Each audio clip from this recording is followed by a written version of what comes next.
बहुत समय पहले की बात है। तुंगभद्रा नदी के किनारे एक बेहद सुंदर और सती नारी रहती थी, देवी करवा। वे अपने पति से बहुत प्रेम करती थीं और हर समय उनके सुख दुख की चिंता करती थीं। करवा का जीवन पूरी तरह से अपने पति की सेवा और भक्ति को में समर्पित था। एक दिन की बात है, करवा के पति सुबह सुबह स्नान करने नदी के किनारे गए। जैसे ही वे नदी में उतरे, अचानक एक भयानक मगरमच्छ ने उनका पैर अपने मजबूत जबड़े में पकड़ लिया और उन्हें नदी की गहराई में खींचने लगा।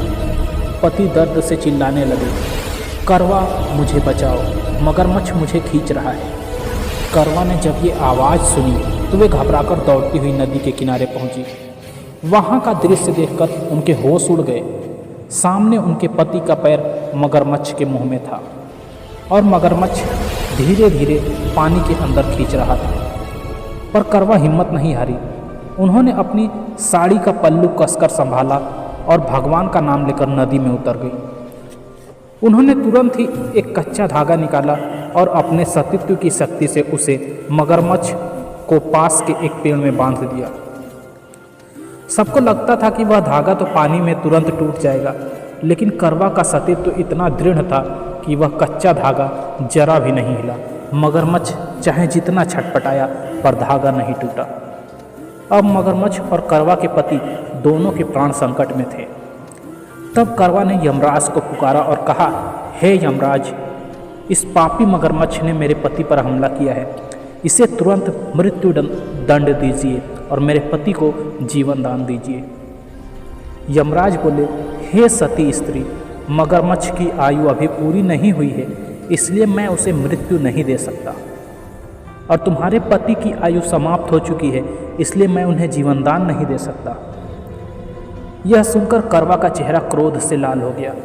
उन्होंने दृढ़ निश्चय किया और स्वर में कहा, हे यमराज, यदि आपने मेरे पति को जीवनदान नहीं दिया और इस दुष्ट मगरमच्छ को सजा नहीं दी, तो मैं अपने सतीत्व की शक्ति से आपको श्राप दे दूंगी।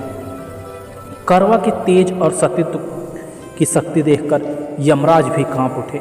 उन्होंने तुरंत मगरमच्छ को यमलोक भेज दिया और करवा के पति को जीवन दान दे दिया। उस दिन से यह मान्यता बन गई कि करवा के सतीत्व, प्रेम और दृढ़ विश्वास की शक्ति के कारण ही उनके पति मृत्यु के मुंह से वापस लौटे।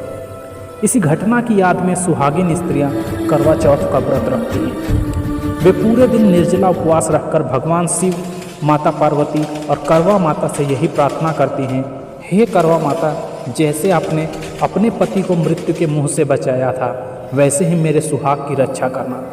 करवा माता द्वारा बांधा गया वो कच्चा धागा सिर्फ एक धागा नहीं था, वह प्रेम, विश्वास और अटूट निष्ठा का प्रतीक था। इसलिए आज भी करवा चौथ के दिन जब महिलाएं अपने पति की लंबी उम्र के लिए व्रत रखती हैं, तो यह कथा उन्हें यह याद दिलाती है कि सच्चा प्रेम, विश्वास और सतीत्व मृत्यु तक को हरा सकता है।